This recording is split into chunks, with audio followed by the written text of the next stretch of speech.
அனைவருக்கும் தினம் ஒரு தகவல் சார்பாக இனிய வணக்கங்கள். இன்றைக்கி நம்ம பார்க்க போகிற பதிவு வியாழக்கிழமையில் வந்திருக்கக்கூடிய சஷ்டி திதி. இன்றைய தினம் நம்ம செய்ய போகிற சின்ன ஒரு தீப முறைகளும் நம்ம சொல்லக்கூடிய சக்தி வாய்ந்த ஒரு ஸ்லோகமும். இன்று தேய்பிரை சஷ்டினால் முருகனுக்கு சொல்லக்கூடிய இந்த ஒரு மந்திரமானது நம்முடைய வாழ்க்கையில் என்னென்ன தேஞ்சு போகணும், உங்களுக்கு பிரச்சனைகளாக இருக்கட்டும், கடனாக இருக்கட்டும், எதுவாக இருந்தாலும் தேய்ந்து போயிட்டு உங்களுடைய வாழ்க்கையானது ரொம்ப சந்தோஷமாக இருக்கிறதுக்கான மிக அற்புதமான ஒரு வழிபாடை பற்றி தெரிஞ்சுக்க போகிறோம். பதிவுக்குள்ளே போகிறதுக்கு முன்னாடி நம்ம சேனலை இது வரைக்கும் சப்ஸ்கிரைப் பண்ணாமல் பார்த்துட்ருக்கவங்க கண்டிப்பாக சப்ஸ்கிரைப் பண்ணிக்கோங்க. அப்போ தான் எங்களுடைய எல்லா பதிவுகள் நோட்டிஃபிகேஷன்ஸ் உங்களுக்கு உடனுக்குடனே வரும். இப்போ பதிவை பார்க்கலாம். முருகன் அவதரித்தது விசாக நட்சத்திரம். ஆனால் சஷ்டி திதி அவருடைய ரொம்ப விசேஷமான ஒரு நாளாக கருதப்படுது. அது வளர்பிறையாக இருக்கட்டும், தேய்பிரையாக இருக்கட்டும், எதுவாக இருந்தாலுமே சஷ்டி திதி அப்படின்னு சொன்னாலே முருகனுடைய வழிபாடு ரொம்ப விசேஷம். ஏன்னா முருகன்கிட்ட சொல்லி ஒரு பிரச்சனையை நம்ம முறையிட்டோம்னு வச்சுக்கோங்களேன், நம்முடைய கஷ்ட காலங்கள் எல்லாம் போய் நம்முடைய வாழ்க்கையானது ரொம்ப சந்தோஷமாக மாறுங்கிறது ஒரு நம்பிக்கை. அப்படிப்பட்ட ஒரு நல்ல ஒரு விசேஷமான ஒரு நாளில், அதுவும் தேய்பிரை சஷ்டியில் இன்றைக்கி நம்ம வழிபட்டோன்னு வச்சுக்கோங்களேன், நிச்சயம் நம்முடைய கடன் பிரச்சனைகளானது, அதாவது என்னென்னலாம் தேஞ்சு போகும்னு நீங்கள் மனசுக்குள்ளே நீங்கள் நினைக்கிறீங்களோ, உங்களுடைய வாழ்க்கையில் கடன் பிரச்சனைகள் தேயலாம், தீராத நோய்கள் தீரலாம். அது மாதிரி என்னென்ன தேயணுமோ உங்கள் குடும்பத்தை விட்டு என்னென்ன போகணுமோ அதுக்கெல்லாம் தேய்பிரை சஷ்டியில் நம்ம முருகனை வழிபட்டோம்னு வச்சுக்கோங்களேன், நிச்சயம் நம்முடைய வாழ்க்கையானது கண்டிப்பாக உயருங்கிறது ஒரு ஐதீகம். அப்படிப்பட்ட ஒரு சிறப்பான ஒரு பலன்கள் தரக்கூடிய ஒரு எளிமையான பூஜை முறைகள், ரொம்ப பெருசாலாம் நம்ம செய்ய தேவையில்லைங்க. நம்ம வீட்டில் இருக்கிற ஒரு பொருளை வச்சுக்கிட்டே நம்ம வீட்டில் பண்ண போகிற ஒரு பூஜை, அவ்வளோதான். அதுவும் குறிப்பாக மாலை 8 to 9. எதற்காக இந்த 8 to 9ன்னு கேட்டிங்கன்னா, இன்றைக்கி வியாழக்கிழமை. அது மட்டும் இல்லாமல் வியாழக்கிழமை 8 to 9ங்கிறது குரு ஹோரை. எல்லாருக்குமே இந்த 8 மணிங்கிறது ஓரளவு கொஞ்சம் ரிலாக்ஸிங் டைமாக வேற இருக்கும். ஆஃபீஸ் போயிட்டு வந்திருப்போம், அதற்கு ஏற்ற மாதிரி நமக்கு அந்த குரு ஹோரையும் சேர்ந்து வந்திருக்கிறதுனால இன்றைய தினம் மாலையில் இந்த முறையில் நம்ம ஒரு தீபம் ஏற்றி நம்ம, அதாவது குருவையாக இருக்கட்டும், நம்முடைய முருகப்பெருமானையாக இருக்கட்டும் வழிபட்டோன்னு வச்சுக்கோங்களேன், நிச்சயம் மகாலட்சுமி அம்சமும் கிடைக்கும், நம்முடைய பிரச்சனைகள் எல்லாமே தீரும். அப்படிப்பட்ட சிறப்பான ஒரு பதிவு தான் தெரிஞ்சுக்க போகிறோம். இந்த தீபத்துக்கு உங்களுக்கு என்ன வேணும்னு கேட்டிங்கன்னா, 2 நெல்லிக்காய் தாங்க. நெல்லிக்காய் கண்டிப்பாக எல்லார் வீட்லேயும் இருக்கும். ஏன்னா இப்போ ஒரு சீசன் டைம் பார்த்திங்களா, அப்போ நெல்லிக்காய் அப்படி சப்போஸ் உங்கள் வீட்டில் இல்லாட்டி கூட இன்றைக்கி நீங்கள் போய் கொஞ்சம் கூட நீங்கள் வாங்கி கூட வச்சுக்கலாம். அந்த 2 நெல்லிக்காயும் ஒரே ஒரு ஸ்பூன் நெய் மட்டும் போதும். எதற்காக இந்த நெல்லிக்காய் தீபம்னு கேட்டிங்கன்னா, மகாலட்சுமியோட அம்சம் பொருந்திய அந்த பொருள் எதுன்னு கேட்டிங்கன்னா நெல்லிக்காய். எப்படி நம்ம பால், உப்பு அது மாதிரி சொல்கிறோமோ அதே மாதிரி நெல்லிக்காயில் நம்ம நெல்லிக்காய் தீபம் கூட வேணாம். இப்போ சாதாரணமாக இப்போ நிறைய இப்போ உங்கள் வீட்டில் இருக்குது, இல்லை உங்கள் வீட்டில் மரத்தில் இருக்குதுன்னு வச்சுக்கோங்களேன், டெய்லி ஒரு நெல்லிக்காவோ 2 நெல்லிக்காவோ சுவாமிக்கு பூஜையில் வச்சுட்டு நீங்கள் அதை சாப்பிட்டு பாருங்களேன் பிரசாதமாக. குடும்பத்துக்கு அவ்வளோ ஒரு நல்ல விஷயங்கள், நல்ல ஐஸ்வர்யங்கள், பணவரவாக இருக்கட்டும், தனவரவு, இது எல்லாமே நடக்குங்க. அப்படிப்பட்ட விசேஷமான ஒரு கனி தான் இந்த நெல்லிக்காய்.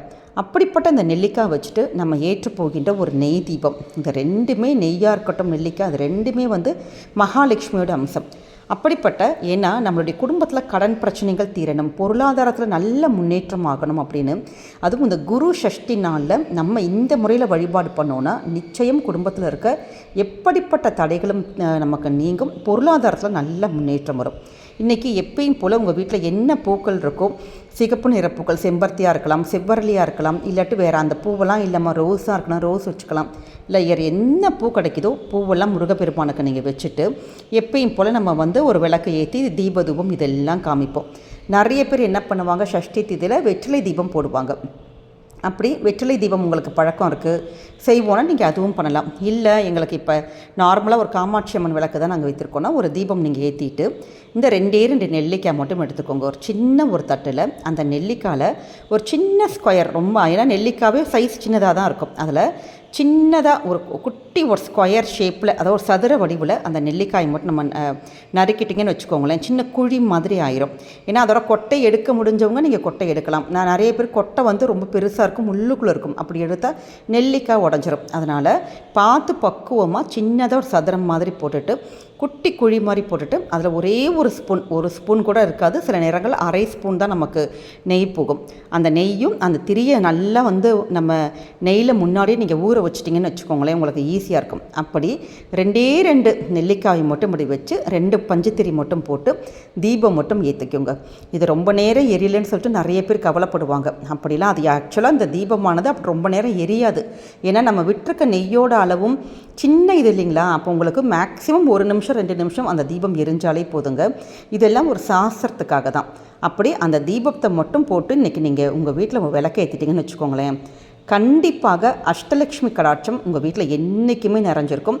பண தட்டுப்பாடுங்கிறது எப்பயுமே வராது. அதாவது நம்முடைய குடும்பத்தில் அந்த கடன் சுமையாக இருக்கட்டும், பணம் இல்லை, பிள்ளைங்களுக்கு ஃபீஸ் கட்டணும், அப்படி சில பண ரீதியான பிரச்சனைகள் இருக்குது பார்த்தீங்களா, அது அந்த மாதிரி விஷயங்கள் உங்கள் குடும்பத்தை விட்டு படிப்படியாக அப்படியே குறைஞ்சிட்டு வரதை நீங்கள் பார்க்கலாம். இன்றைக்கின்னு மட்டும் இல்லைங்க, எப்பயுமே வெள்ளிக்கிழமையாக இருக்கட்டும், இந்த மாதிரி வியாழக்கிழமைகள், தேய்பிரை சஷ்டி, இது மாதிரி நாட்களில் நீங்கள் இந்த நெல்லிக்காய் தீபம் போடுற பழக்கத்தை நீங்கள் குடும்பத்தில் வச்சு பாருங்கள். கண்டிப்பாக உங்களுடைய குடும்பத்தில் அது பொருளாதார முன்னேற்றம். அப்படி தீபம் எங்களால் போட முடியல இதாக இருக்குன்னு சொன்னால் கூட நம்ம சொன்ன மாதிரி அந்த 2 நெல்லிக்காய் மட்டும் வாங்கி சுவாமிக்கு நம்ம எப்பயுமே பிரசாதம் போகும் பாருங்கள், அது மாதிரி இந்த 2 நெல்லிக்காய் மட்டும் நீங்கள் வாங்கி வச்சு பாருங்கள். குடும்பத்தில் அந்த பண வரவுங்கிறது எப்படி வருதுங்கிறது நீங்களே அதை ஆத்மார்த்தமாக உங்களுக்கே புரிய ஆரம்பிக்கும். அப்படிப்பட்ட ரொம்ப சிறப்பான அம்சம் தான் இந்த நெல்லிக்காய். அப்படி இன்றைக்கி மாலையில் இந்த 8 to 9 அந்த நேரத்தில் இந்த நெல்லிக்காய் தீபத்தை மட்டும் நீங்கள் ஏற்றுங்க. அது மட்டும் இல்லாமல் இது ஏற்றிட்டு உங்களுடைய வீட்டில் நீங்கள் இன்றைக்கி சொல்ல வேண்டிய ஒரு ஸ்லோகம். நம்ம நிறைய கந்த சஷ்டி இருக்குது, அது மாதிரி நிறைய முருகனுக்கு இருக்குது. ஆனால் இந்த தேய்பிரை சஷ்டியில் சொல்ல வேண்டிய குறிப்பான ஒரு முக்கியமான ஸ்லோகம், அதையும் இப்போ நீங்கள் பார்க்கலாம். ஓம் தத்புருஷாய வித்மஹே மகேஸ்வர புத்திராய தீமஹி தன்னோ சுப்பிரமணிய பிரசோதயாத். ஓம் தத்புருஷாய வித்மஹே மகேஸ்வர புத்திராய தீமஹி தன்னோ சுப்பிரமணிய பிரசோதயாத். இந்த ஒரு மந்திரத்தை இன்றைக்கி எப்போல்லாம் உங்களுக்கு நேரம் கிடைக்குதோ அப்போல்லாம் ஒரு தடவை சொன்னால் கூட போதும். பூஜையில் நீங்கள் சாயங்காலம் ஒரு விளக்கு ஏற்றிட்டு ஒரே ஒரு தடவை மட்டும் அது கிழக்கு பார்த்து இல்லாட்டி வடக்கு பார்த்து அப்படி உட்காந்துட்டு இந்த தீபத்தில் முன்னாடி மட்டும் நீங்கள் சொல்லி பாருங்களேன். உங்களுடைய எப்படிப்பட்ட ஒரு கஷ்டங்களாக இருக்கட்டும், எதுவாக இருந்தாலுமே கண்டிப்பாக சரியாகும். அப்படி எங்களுக்கு பூஜை ரூம்லலாம் உட்காந்து சொல்ல முடியலம்மா, நாங்கள் இப்போ கடைசியாக தான் இந்த பதிவை பார்த்தோன்னா, நீங்கள் எந்த இடத்துல இருந்தாலும் பரவாயில்லைங்க, அந்த இடத்துல மட்டும் உட்காந்து ஒரு கிழக்கு மட்டும் பார்த்து நீங்கள் உட்காந்துக்கிட்டு இல்லாட்டி கிழக்கு நோக்கி நின்றுட்டு கூட இந்த ஒரு ஸ்லோகத்தை ஆத்மார்த்தமாக நீங்கள் சொல்லுங்கள். ஆனால் வண்டி வாகனத்தில் போகிறப்ப இந்த ஸ்லோகத்தை சொல்லக்கூடாதுன்னு ஆன்மீக விதி.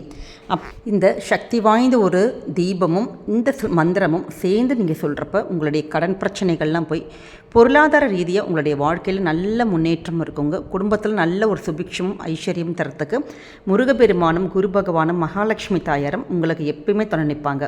இந்த பதிவானது உங்களுக்கு நிச்சயம் பிடிச்சிருக்கும்னு நினைக்கிறோம். பிடிச்சிருந்த ஃப்ரெண்ட்ஸ் அண்ட் ஃபேமிலி மெம்பர்ஸ்க்கு ஷேர் பண்ணுங்கள், அவங்களும் இதை பார்த்து பயன்பெறட்டும். நம்ம சேனலை இது வரைக்கும் சப்ஸ்கிரைப் பண்ணாமல் பார்த்துட்ருக்கோங்க, கண்டிப்பாக சப்ஸ்கிரைப் பண்ணி உங்களுடைய ஆதரவுகள் சப்போர்ட்டுகள் எங்களுக்கு கொடுங்க. மீண்டும் வேறொரு நல்ல பதிவோடு சந்திக்கிறோம். நன்றி, வணக்கம்.